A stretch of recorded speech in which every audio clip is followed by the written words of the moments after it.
Self-discovery radio, but the discovery of self is but a show away. With over 1,800 shows and growing, we bring you those liberating stories that help you on your own life's journey from every single topic you can think of.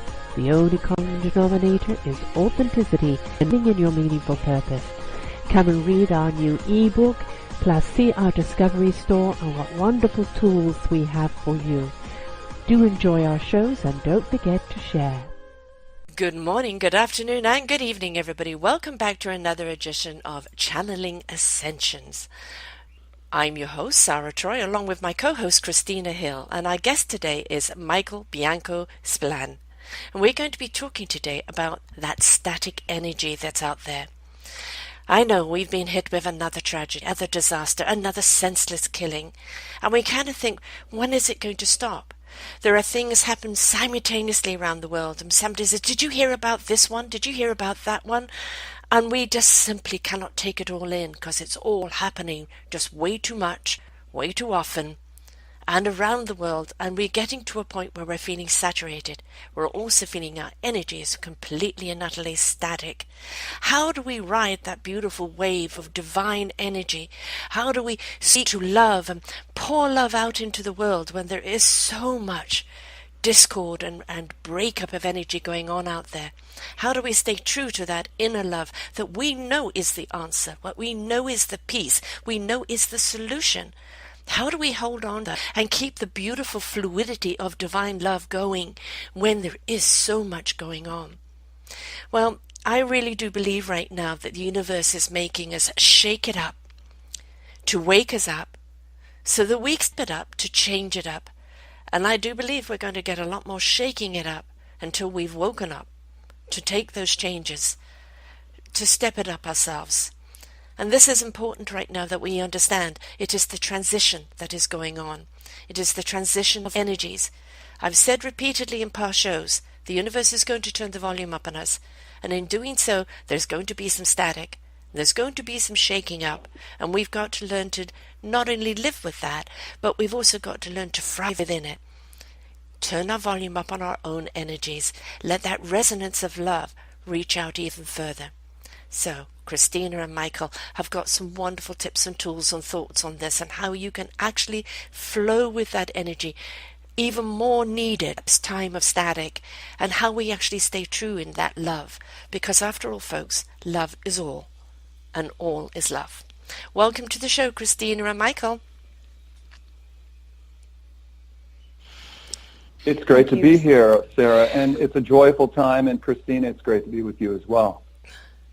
Thank you, Michael. Sarah, I so appreciate your channeled energy right from the get-go. A lot of love here, and we just tune into the love. So we're doing it right now. Thank you both for, once again, opening up, and everyone listening in, you're already tuned in, channeling into the energy that is all around us all the time, and the energy that's here for us, never ending. Never ending and never dictatorial, never judgmental. Love is so pure.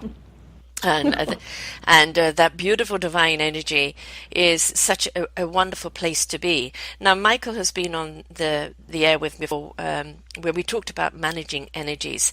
And, when you're in that energy and you're in that flow, you don't think about managing it. And of course, it was a totally different opening to actually understanding of how to ride energy and not go too far off a field, and to how to manage our energies in such situations. And if ever there was a time of managing energy, Michael, it's right now, isn't it? Oh, Sarah, it's an auspicious time for us right now on the planet. You know, the most recent tragic event in Las Vegas is just one of many, many things, as you mentioned on the opening of the show for our listeners, that is happening around the world right now. There's civil war, there's unrest, the Middle East. I mean, we just have to open our eyes and take a look at it. The energy is off balance, and I think you've really framed it up well, that there's this static impulse that the collective, individually and the collective, is feeling at this point. And it's a time for us to recenter ourselves, to reset the internal part of who we are, so that we can ground ourselves, because what's internal is reflected in the external collective as well. So we have an opportunity to reset and to recalibrate ourselves, and I think it's so important right now. I mean, it's very obvious that we're going to get upset about things happen, and of course, there is a certain amount of outrage that has to be there because it's like, when is the madness going to stop? And it seems to be that more and more these things that are happening are just more what I call hysterical actions. Just taking everything above and beyond. Christina, I mean, you work in this realm all the time. Yes. And your angel Athella must be going, like, you're keeping me busy here. Yes.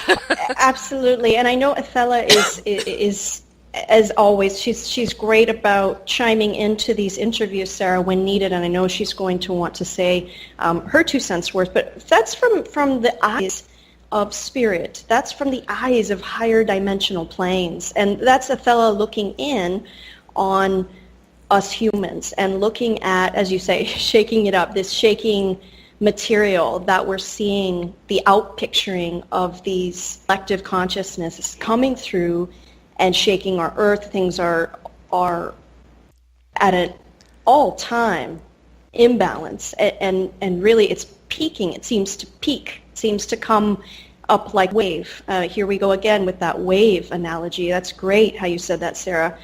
If we want to go with that and see it as riding the wave, Athella points to this a lot. It's like you get your surfboard and you learn to ride the wave. And that's offering up no resistance. That is a lot of self-care and care starting with the individual, thus reflecting out to our loved ones, to the ether.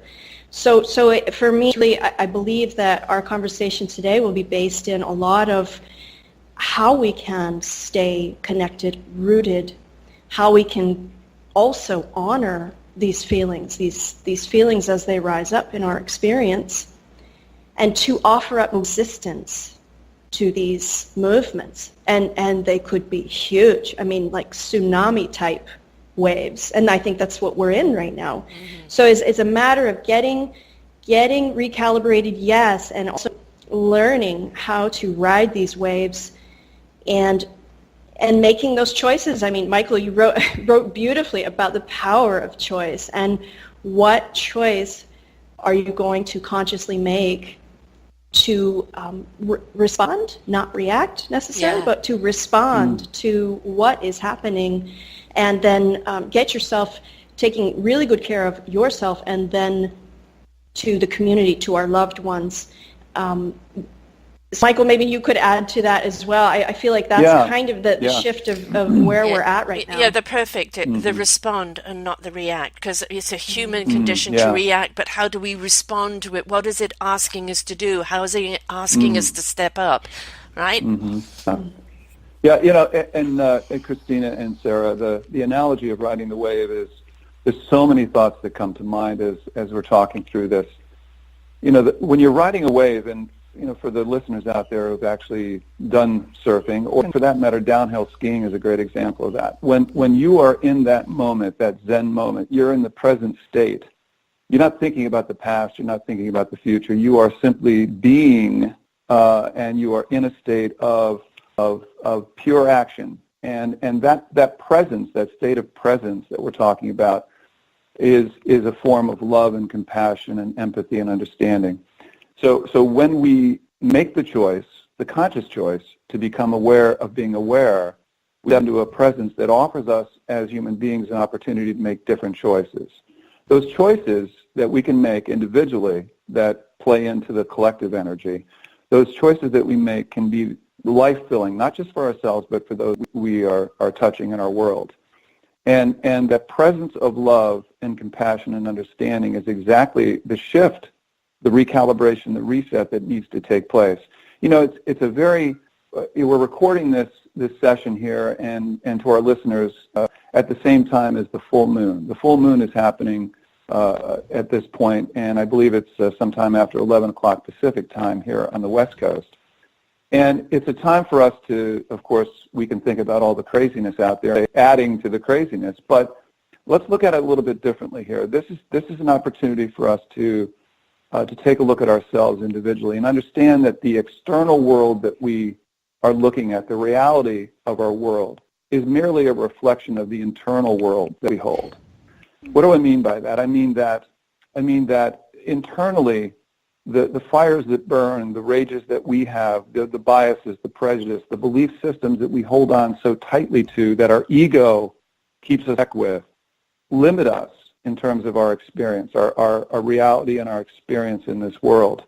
When we become aware of the constraints and the limitations of our internal belief systems, we have an opportunity to relinquish those enough to be able to look at the world differently, to outwardly express ourselves in a way that gives us the opportunity to make different choices. Those choices that we make in our lives when we tune off the autopilot and step into a present awareness give us the opportunity to be life-filling, give us the opportunity to connect with another person in a different way.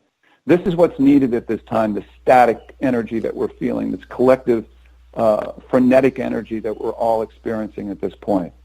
If we have an opportunity to step back and become aware and present in our world, we have an opportunity to make different choices. And now is the time to do that.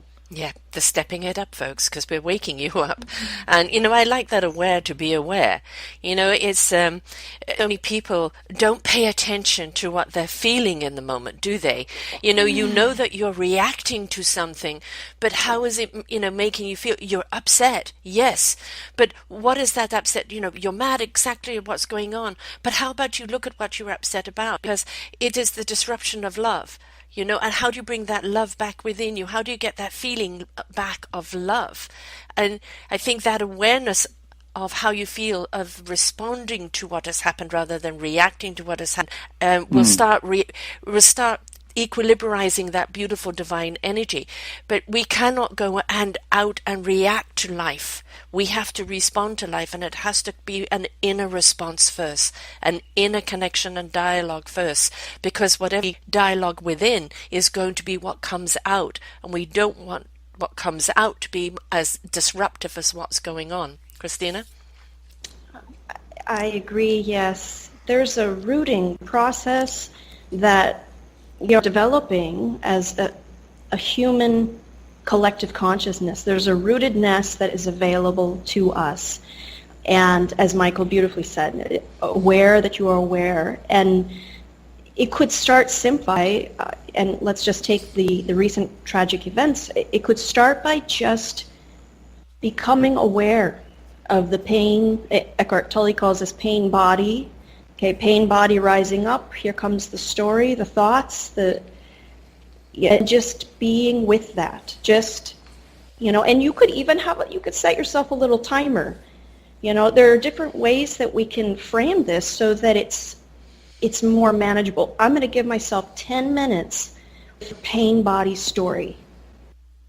I'm going to let it rise up in my experience, and then afterwards I'm going to come to presence for another 10 minutes or whatever that happens to be, but that we give ourselves permission to come back to ourselves and to feel, realizing all the while that the material, it starts within. It's our ego story. It's how we're responding or reacting on the inside, and the thought energy, and boy, ego will just eat this stuff, for breakfast. It's interesting to watch ego, particularly when there is a perception of loss, and the storytelling, and the powerful energy movement, there again, that wave that comes up with the stories. So I think as a first practical step, what is really powerful, and what I've seen literally change people like night and day, is to allow and to be with any stories, any commentary, the mental movie, call it what you will, but to be there for it, and even if it's just for a fraction of a second, to observe that, to watch it go. And this is a lot easier said than done, and I know, and I think everyone here, Sarah, Michael, we've had our experiences where it's like, this is swallowing me up whole. But here it is, here it comes, and I'm going to watch it, even if it's just for a hair of a second, and being with it, because that fraction of a second of presence, you're watching this, the pain body movement, that's the start of freedom. That is liberation. That is change. That's light coming in through the body. And Sarah, you made a beautiful point, like how do we recognize our feelings in the moment? So often we're on autopilot. We hit the static comes with this numbing sensation in the body, like, you're just tuned out. So coming to the body, sitting for a few moments, and if you're at work, you could do this in the bathroom. I've had clients who've called me from their car, from their cell phone. You could tune into yourself any place just for a few moments and say, where am I feeling this? My feelings right now are here. Where am I feeling it in the body? And that, again, is another practical skill. And I'm sure, Michael, perhaps you have more as well to share about how we can just immediately, directly access ourselves in the moment. Yeah. Well, the ego likes to be the guard or the sentinel, right? The ego needs to tell us that to reinforce our storyboard. The ego wants to justify and to qualify, right? And when you're feeling an emotion, and this is a great conversation, and I think it's really important for the listeners to understand how when we feel anger, for instance, it's very easy in the current world for us to be angry, right? And there's that voice inside of us that says, anger, that's bad, we shouldn't feel that, right? And when I work with my clients, I'm like, no, you need to, as we're talking about here, have that feeling resonate with you. Let it come to you. Experience it, and Christina, you're talking about being present with the feeling, and then release that feeling with love and compassion for yourself, and even forgiveness if necessary. This is when we step up. We step up to the ego, and we say, no, I'm not going to allow you in this case to control me. I am going to take charge and proactively respond to the feelings that I have. The other thing that comes to me that's so important here, and this is something that I've learned over the last several years. When I'm feeling angry, for instance, we'll just use the events that took place in Las Vegas. When I'm feeling the anger, it's easy for me to project and say that this is external to me, and how could this happen, and oh my God, and really experience that from a really separated point of view. Mm-hmm. What I've learned in the work that I've done in terms of my spiritual growth is to ask the question, what does this reflect in me? And to go inside and understand that it's an inside job. Absolutely. So to reflect on myself and say to myself, how am I contributing to this in some way? And then make that shift inside to, again, forgiveness, love, compassion. When I do that, I take control of the situation, and I don't let this consume me. And I very quickly can make an adjustment in myself and recalibrate my energy and balance myself to be able then to step into life from a present point of view. Yeah, there's something I think that's very obvious that's going on right now, and kind of, as I said, I've predicted a while ago that there was going to be more shaking up to wake us up, because when things like this happen, we step into our humanity. All of a sudden we're fighting for the underdog, and we're fighting for justice and rights. We're coming together to soothe and care for each other. We're stepping up. But, why is it that it's... The best of us. Yeah. The best of us, right. It just, it's like we realize we're all in pain, and just even that hug, that healing hug for another, that support for one another. I hear you. How could this happen? Just that support you even get at social media. We come together. But I think maybe the reason we're seeing so many of these events happening day after day is because we're inviting humanity not just to step up when there's a crisis. We're inviting you to step up every single day, because this is where you're meant to be, helping one another, supporting one another, sharing that love, sharing that sorrow. It is an invitation for us to step up into our humanity, isn't it? Yes. Oh, the energy that we feel. Well, I mean, all the listeners can relate to this. I'm absolutely confident of this. When you step into the lights, when you step into the humanity, as you say, Sarah, the compassion for other people's suffering. When you step into that, it elevates the energy, and you feel that. Yeah. That's a physical, that's a spiritual feeling that we feel as human beings. It brings out the best. It touches the spirit part of us. Yes. That beautiful divine spirit, right, Christina? Oh, absolutely. Yes, and I can hear Athella here. I want to say one other thing before I access Athella, because I know that she wants to bring her light. For being of light, I think that her light is so healing in of itself, but also her wisdom in this conversation. I do want to say, too, there is no rule book that says that we can't just be with each other, like the beingness. Yes, words of condolences. Yes, in social media where, okay, I empathize and I feel I want to support you, and yes, we're stepping it up. But there's also this realm of higher intelligence that beckons us now to simply be with our fellow brothers and sisters, with our communities, and we can be in, there's various ways to do this. You can reach out hand. It's a physical touch, the embrace. And if you find yourself, you're talking a lot about these disasters, if you find that you're in a group and people are talking a lot about what these disasters have been, how they've impacted, there's a lot of pain body rising up in that conversation. You can be the one to uphold the space and simply be with that energy. And it's just amazing what happens when one person steps into a present light. There's transmutation. That's what I think of when I think of transmutation. It's an alchemy of light.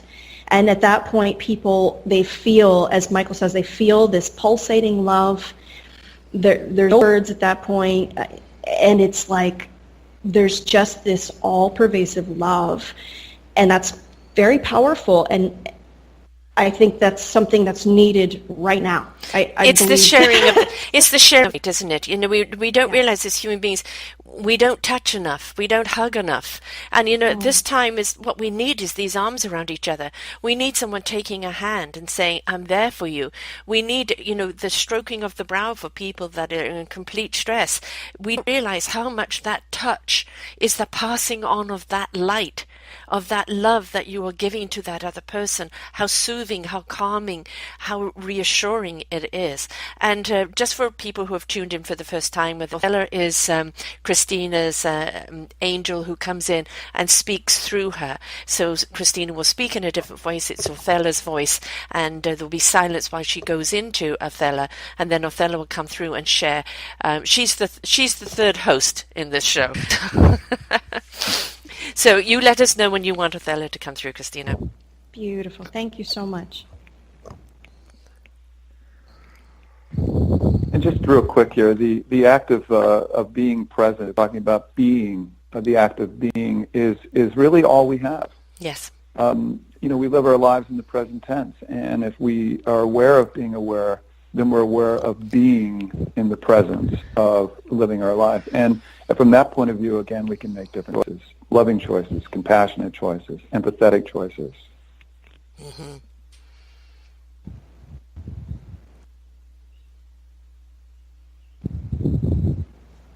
There are colorful states, waves of coloring all over the earth.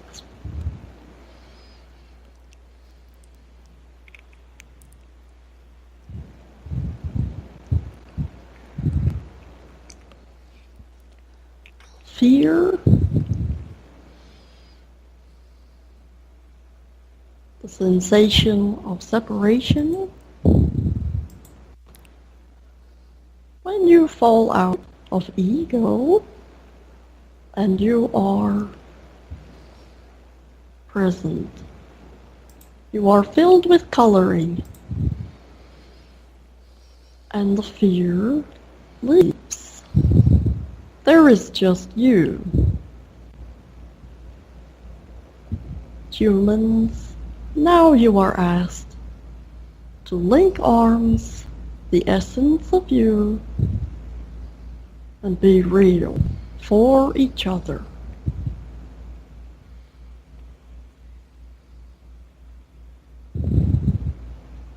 Just as if you were to administer a first aid, rushing to aid you.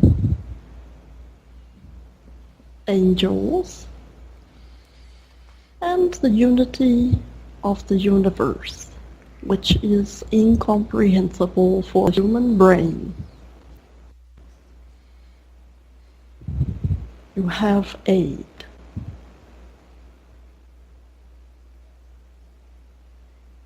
Love rushing in, aligning and attuning the chakras, and feeling this coloring of love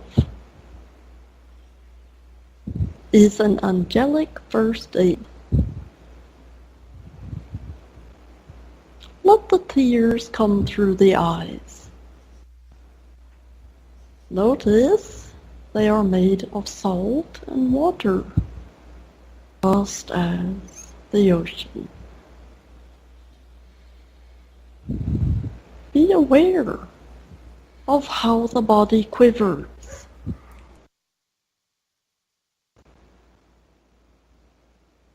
Take yourself outside. Observe this moon. Look to the galaxy, the stars, sun, the humming of hummingbird or buzzing of bee.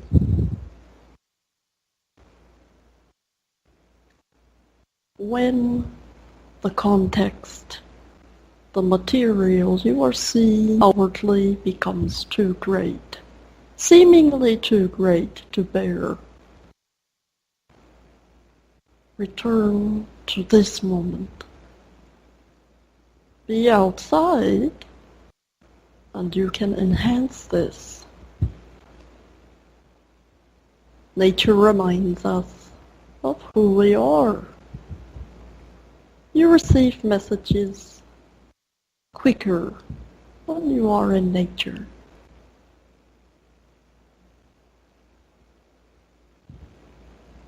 Relief is now needed. Angelic first aid.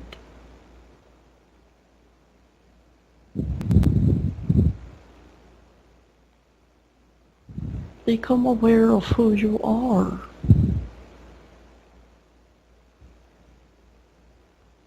Then you will see the distinction. This is ego, and here I am.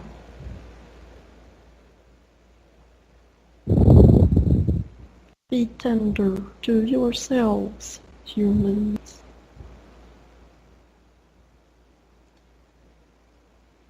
Feel the love coloring your aura.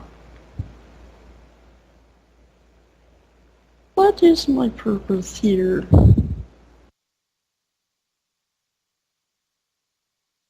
And you are not separate from this love.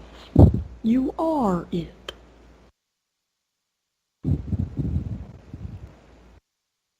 I love you.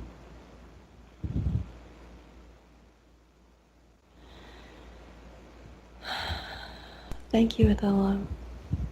Thank you, Athella. Athella, It's beautiful.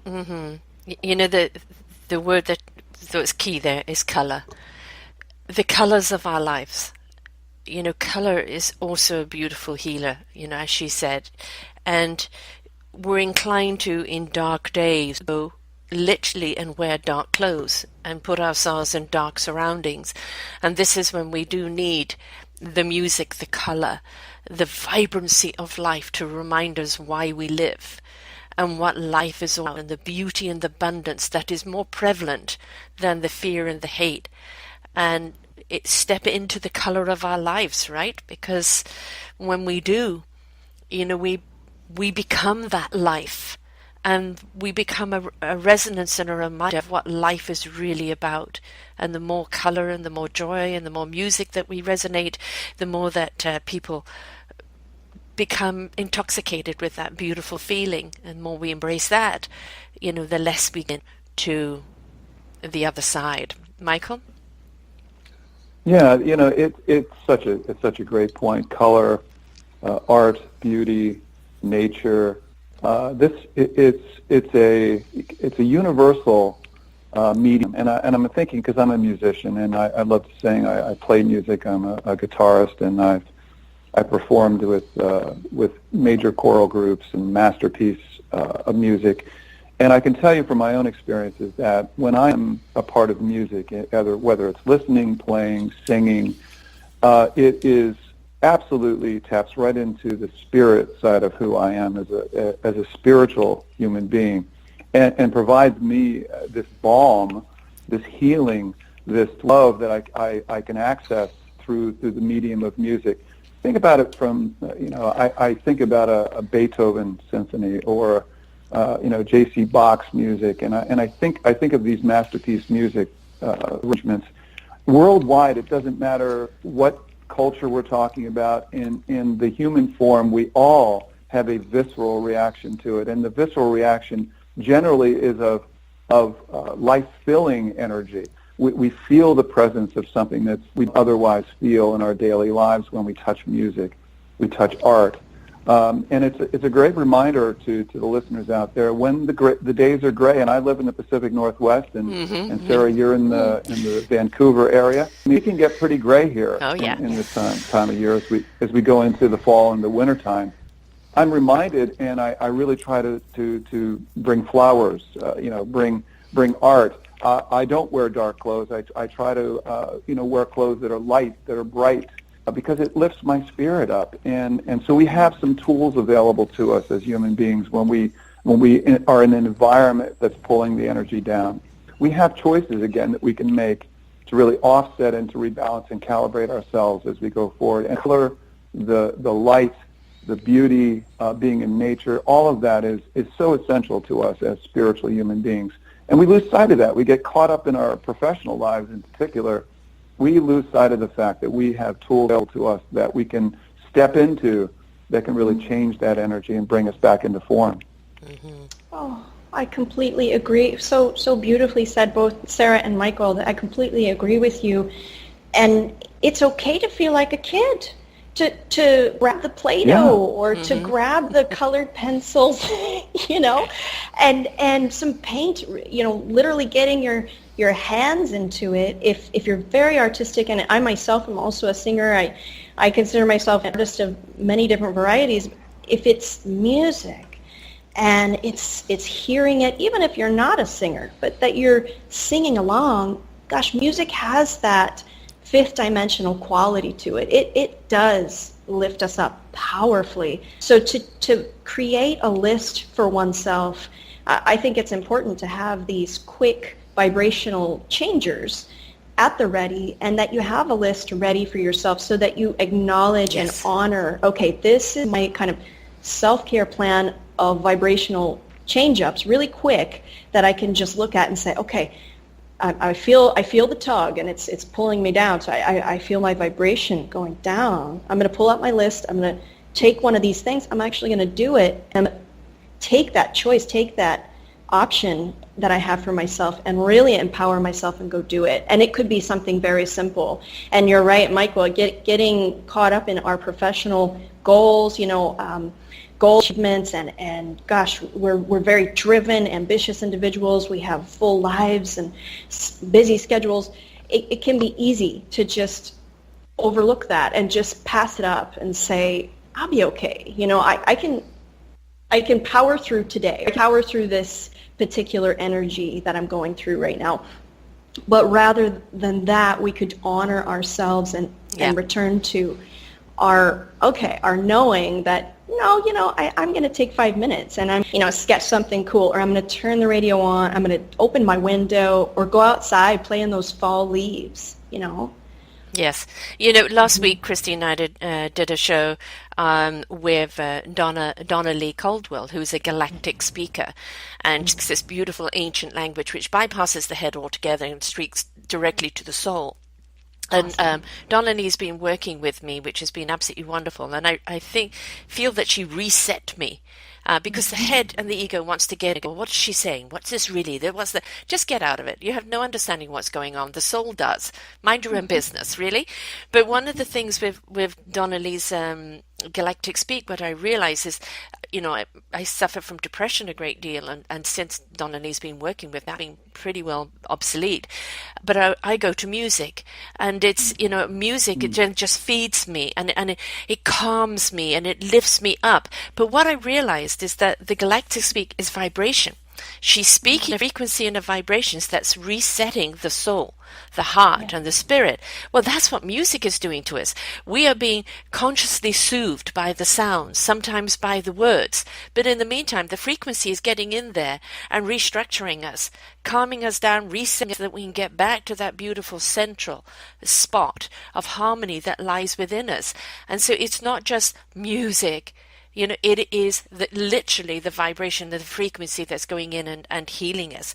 For some people, it may ring out in nature. It could be the artist that is compelled to paint, or the writer that's compelled to write. Understand these are your resets, and we have to honor them. One of the things I'd like us to go into today, because we're actually going to be talking about today, about how leadership role with interfacing with others in the workplace, and where there needs to be more light in the corporate business world. And in actual fact, when you look at what's happening in the world, all these things are happening because people are unhappy. They're unsettled with the status quo, with what's going on with leadership. And that leadership isn't just up at the political White House. It's in our corporations. We've become such consumers that everything is about consumption, and we don't care that everything's on a credit card, as we've put the planet on a credit card, and we're unable to pay this credit card right now. And it's all been about growth and expansion, and we've expanded ourselves almost into oblivion. How do we bring that back down? How do we look at the common sense? How do we look at what we just need? And how do we get corporate leaders to understand it's about the people that are working with you and that you serve, not about the bottom line and the big growth scale. Michael, I'm going to throw myself over to you first on that. Yeah. Well, there's so much here. Leadership. First of all, let me just qualify here. Leadership or leaders, it's a ubiquitous term. We can talk about corporate leadership and business leadership, but leaders come in all forms. Leaders are parents, leaders are grandparents, leaders are teachers, educators, not-for-profit leaders, ministers, and the list goes on and on. Anyone who works to coalesce the talents and abilities of others to accomplish a goal can be interpreted as a leader. So first of all, leadership is ubiquitous. In my book, Conscious Leadership, 7 Principles That Will Change Your Business and Change Your Life, I lay out 7 different principles that I've come to understand, having worked over 3 decades in the corporate construct. The first principle in the book is being the real you. So often, and as a baby boomer, I grew up in the generation where I can remember my father and others telling me that you never want to mix business with personal. And that was a mantra that I had for many, many years. And then I realized as I got additional leadership authority and started to manage and lead others that, there was a nuance to this, that as a leader, not a manager, but as a leader, for me to be most effective and to be what I like to refer to as a servant leader, it was important that I got to know the people that I was leading and serving. I didn't want to know the details of their lives, but it was important for me to understand who they were as a human being.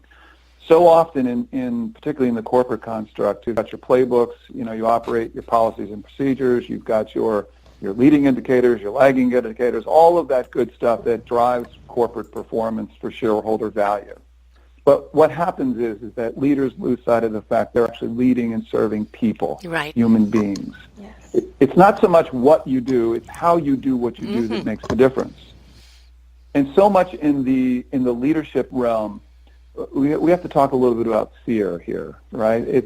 The ego keeps us in check and says, well, I can't step beyond this boundary. That chatterbox voice inside of our head that says, don't do this, do this. Am I okay? Am I going to be all right?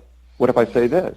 That chatterbox voice in the head, that ego that constrains us, it keeps us in a safe space so we think. As leaders, we need to be prudent risk takers. We need to be effective, dynamic communicators. As leaders, we need to be able to step beyond the limitation the ego and fear imposes on us to reach out to those individuals that we lead and serve to serve them. And I don't, and I work with organizations and I work with leaders in my practice. And I ask them questions with regards to, so what prevents you from doing that? What prevents you from stepping up and being present with those that you lead and serve? And many times they're left wondering themselves, and it always comes back to fear. What if I do this? I'm interpreted as weak. And one of the qualities of being a truly effective leader and being able to step through this fear, this ego state, is vulnerability. It's so interesting to me that when leaders are authentic and are vulnerable in terms of showing their humanness, watch what happens to the folks that they lead and serve. Those people become closer to them. Yes. Those people want to be able to do the work. You change the dynamic in the construct when leaders tend to being vulnerable, authentic, being more accepting, being flexible in their communication style. All of these attributes are a part of effective conscious leadership. And this is something that, for me, it's a practical application as well. It doesn't mean that a company, albeit a small company or even for that matter a not-for-profit, doesn't mean that you have to change what you're doing. It just means that as a leader, I'm changing how I do what I do. And I'm connecting with people from a much more compassionate, understanding point of view. And when that happens, believe it or not, companies actually profit more. Your customers are satisfied, your employees are engaged more, and what you have is a win-win situation. So it's interesting to me that companies don't realize the practical applications of stepping into consciousness from a leadership point of view. Yeah. I mean, I know, Christina, you work a lot with people on this realm as well. I mean, Yes. It's waking up to that consciousness and for them to actually understand the benefits of it and how much more productivity they're going to have is key, isn't it? Truly, it truly is. And Michael, I really applaud you here because you've done such a spectacular job of describing this, how important it is, and consciousness in the corporate world. I believe it's up on the rising. I believe that now we're stepping into, I know Forbes has published many articles on mindfulness in the workplace and mindful leaders and how we can, there's even courses that leaders, of course, can take so that they can have the tools, have a solid toolkit for leading in a mindful enterprise, in a mindful way in their interactions and also in these creative team building efforts. So having each individual working with one another and then taking breaks for meditation time and actually having space, even their community in their work environment, so that they can go and have a special area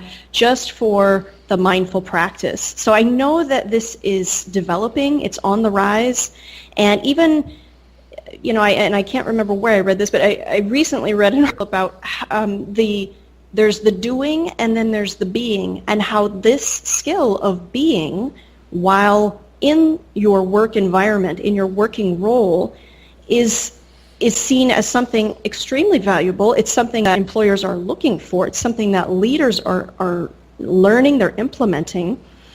And it does require that the ego has its place, the recognition of ego. It requires that we recognize ego, and then we recognize our essential, as Athella says, our essential selves.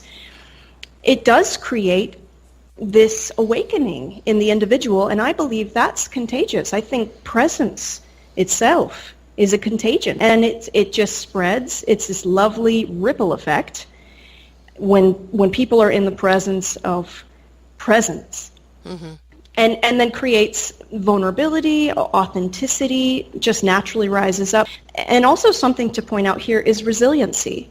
There is this resiliency that we can develop in our communications within the workplace. I've seen this many times with clients who are in a leadership role in their company, or they're entrepreneurs. They're self-owned, and they're looking at the bottom line. They're looking at how they're interacting with their clients, their employees, and there's this natural release, no matter what the external conditions may be, that there's this inner calm, there's this inner stillness, and this ability to go into being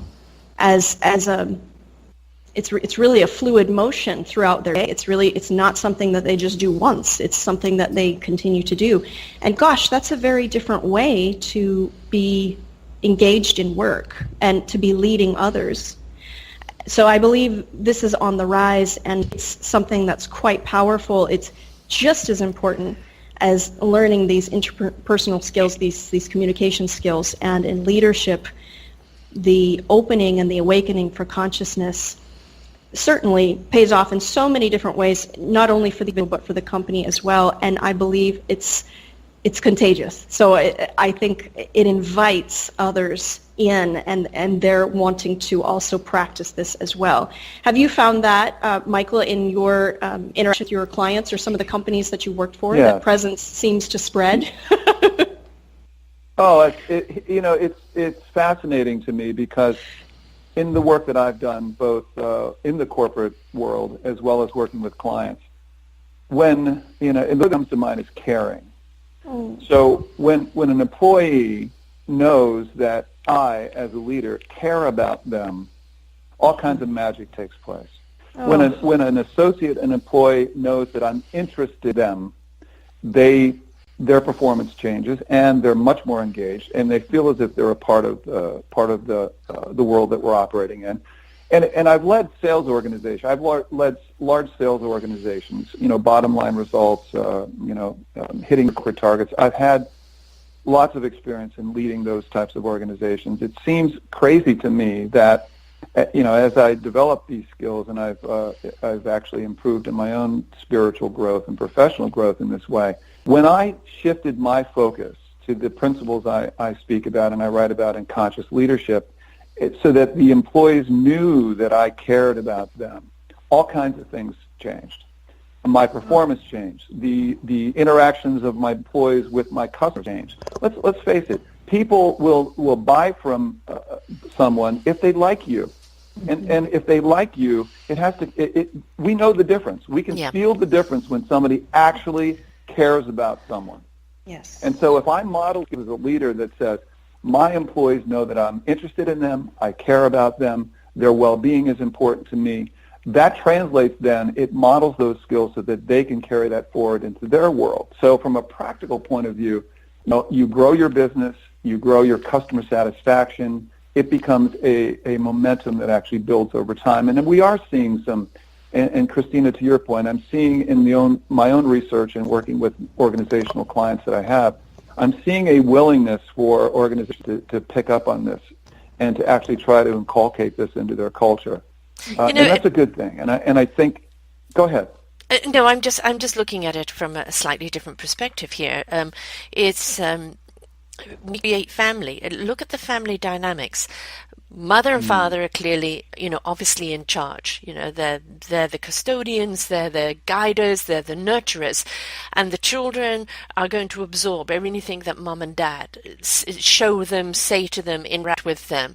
And, mom and dad can get down goofy and play in the leaves with the children, can paint funny pictures, can do a funny dance, but when it's time for serious time, or it's time that we're all going to go and be a part of the dinner, or we've all got chores to do, or no, mom and dad has put the foot down, I'm sorry, you can't do that because of this and that.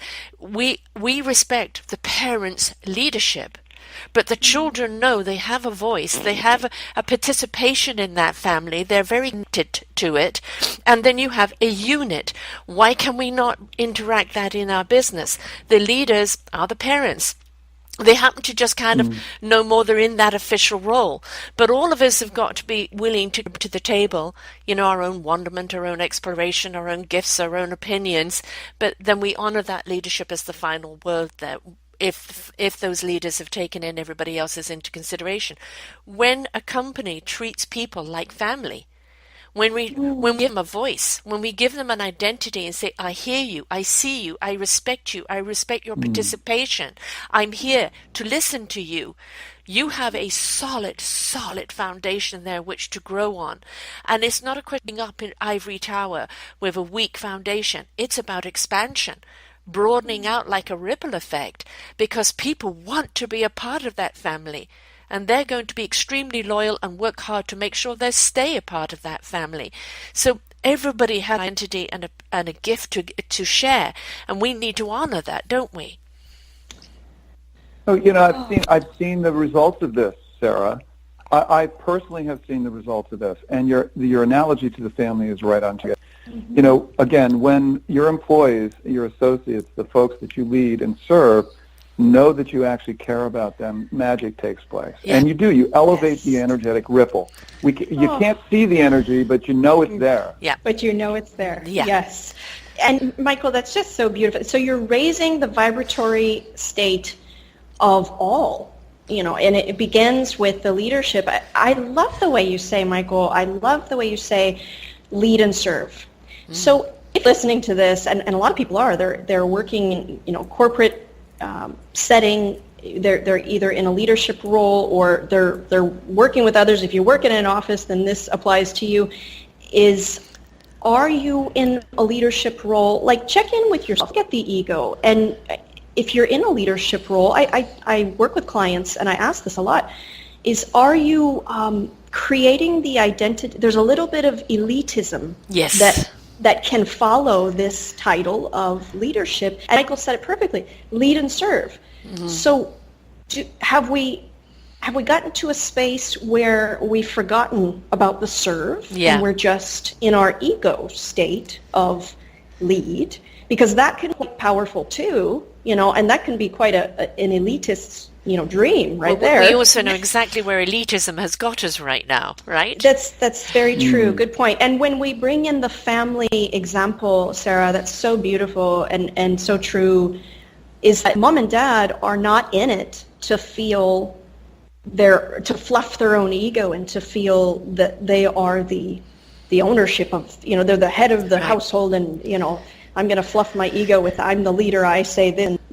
It's to serve. Mm-hmm. I'm here in service. I am a guide I'm a conscious parent. I'm a guide for my children, and it's in that spirit that we can adapt that same feeling, that same vibration into our workplace, and approach people in that way, and with that open-heartedness. It's a feeling too. So if you feel even a twinge of superiority or this feeling of eliteness over a company or over other people because of your position, I think it's time then to look at that, and just to see it is enough, by the way. Just to observe that is enough, and then to say, gosh, I want to serve, and maybe taking a few minutes to readjust your vibration to where it feels. You can feel it in the heart space when you're really caring about your employees, when you're caring about your associates. There's a heart space feeling that it's like a glow. Well, call it the ivory tower syndrome, and they become so elite and so protective over their position and over their power that they're completely disconnected to all the other flaws that are there, and have no understanding that their foundation is crumbling because they're so disconnected. And the true empowerment and true leadership, as you said, is when you are serving one another. If I can be of better service to the people that are working in this company, the better service they can give this company. And it's that constant cycle of energy, and that energy ball just keeps growing and growing and growing, doesn't it? Layer after layer, as the circle of service goes around and round and expands out like a beautiful, symphony of resonance of sound. It's so much more. If you're looking at the bottom line profit, this practice is so much more profitable, both financially and emotionally. And Sarah and Christina, dare I bring up the topic of male versus female, masculine energy versus feminine energy? That's another show altogether. I'm with two powerful women here, and loving souls, and dare I say that certainly in the corporate construct, as much as I'd like to think that we're finding some balance here. There is this disparity that exists. And we're talking about elitism. We're talking about misogynistic practice. Mm-hmm. I mean, look at the world that we live in. Look at what men have done over the millennia in our world at this point. And again, what we're talking about in many cases here is about leaders who are allowing themselves to feel, allowing themselves to be in the presence of their emotions, allowing themselves to actually care and be concerned, and to have, and dare I say, love and compassion towards the people they lead and serve. These are attributes in energy fields that we need to bring into balance. And as a man, I am struck by how desperately we are in need of balancing the masculine and feminine energies here. And it's an auspicious time. Again, I'm going to bring it back to a little bit of astrology here. But we got a full moon that's happening as we speak. And we have Mars, and Mars being the male, the masculine planet, the inner planets in the astrological wheel, and Venus being our feminine, our goddess, that are just about conjunct at this point during this full moon. Again, we started out talking about the static energy that's out there. This is an opportunity for us as a human family, both male and female, to try to understand and to embrace the energies that are here at this point. And I think it's really important, certainly as we're talking about leadership, that male leaders out there and female leaders out there understand that we are both masculine and feminine. And to embrace those energies means that we actually step into service in a much more powerful way. Most certainly we do have another show here, and we'll have to have Michael back on again, Christina. And actually, I'd like the next show to be, man versus women's energy. And talk about it, because there is a massive shift. Lovely. And women are becoming so much more empowered. And we don't look at power the same way as a man does. We look about empowerment. We are empowered to empower other people, where, masculine generally has been in the past all about the power they hold. And so let us do a show on that. But also I'd like to address another thing. Can you love someone or even give love to someone you don't like? And I think that is a topic in itself that we need to address. But that is most certainly another show. Christina, your points on that? Yes, I think that would be lovely. And my CEO, my sponsor here is just pointing at, and I often, when we do these interviews or when I work with clients or when I'm just walking around in my own kitchen, I'll get visions and pictures. I'm often shown these channeled visions and pictures. So that's really where some of this inspiration comes from as I make remarks here or there to this point or that point. It's really funneled through the voice box from Athella. So what she had shown me, just as you were bringing this up, Sarah, is there are these male, female, yin yang, you could call them these oppositional yet unified sides, these energies that are just swirling around, mixing, blending, and then we see that we're coming into an age where the feminine energy is now on the rise. They're moving into the woman. Yes. And I hear Athella saying, be with it all. So we can drop those labels. We can drop out of this is this, that is that, and then the good and bad, and we can sort of sit with the energy field that we're feeling at any moment, and then I think that again, that hoists us up into a higher vibration. It is, particularly, like I said, it is something that we observe and have seen in the workplace, certainly, and as the world has evolved, we're moving from these energies, and we're learning a lot. And I think it's important to also just be very kind to us and very compassionate towards ourselves, and to start with ourselves. So again, I know I feel like a broken record here, but I feel like it's so important to just reiterate this point. We are energy beings, that we're vibratory beings, and that whatever is going on the inside is impacting our vibration, and that vibration is actually felt. We project it out, and if you're around a dog or a cat, your animal is going to show what kind of vibration you're in. Just kind of look at your animal and observe their behavior, because you're real They're an angry, indicator. They're exactly. a reflection of us completely. Totally, and it's a great way to just kind of say, this is, I'm becoming more aware of my energy. I'm gonna, hang out with my cat for a while, or hang out with my dog for a while, and be more like that. Step into some good vibrations. They're closer to a higher vibration than we are. So that's a great way to, and it's just simple things, but I think it's a great way to remind ourselves too that we are vibrational beings.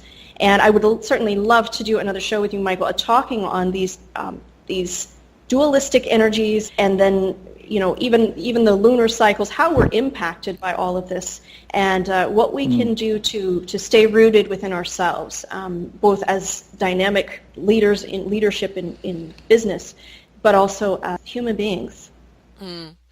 Yeah, it would be a great show. Yeah. Yeah. And also, on the versus love, because people say, well, how can I love someone I don't like, or I don't like what they're doing? And it's the understanding that sending them love is a part of changing what you think about them. So it's, I think that's something we can interact in that topic as well. So folks, you're going to be having another show coming up in the next few weeks with Michael on this topic. We invite you to keep, following us here on Channeling Ascension, selfdiscoveryradio.com. It's under the Empowerment banner. And, join us for this show. Please share it, because we want you to have a conversation around it. What have we said today that sparked in a conversation, a question, a dialogue between you, with your co-workers, with your family, with friends, and spark your own conversation, because we're here just to share ours, and we want you to converse with each other, because that's how everybody grows. So, Michael, would you please let everybody know how they can get you? Yes, of course. My website is illuminateambitions.com. That's illuminateambitions.com. You will see that on the website there's both phone number as well as email. And I invite you to not only look at my website, but I'm also a certified transformative life coach, spiritual mentor as well. I work individually with my clients. I work with organizations in terms of bringing these principles that we talked about, conscious leadership principles, both from a training perspective as well as a performance consulting perspective. And I would be delighted and honored to hear from the listeners out there. Wonderful. Thank you. And Christina? Such a joy. You can reach out to me very easily, and to Athella simply by going to athella.org. So it's ATHELLA.org.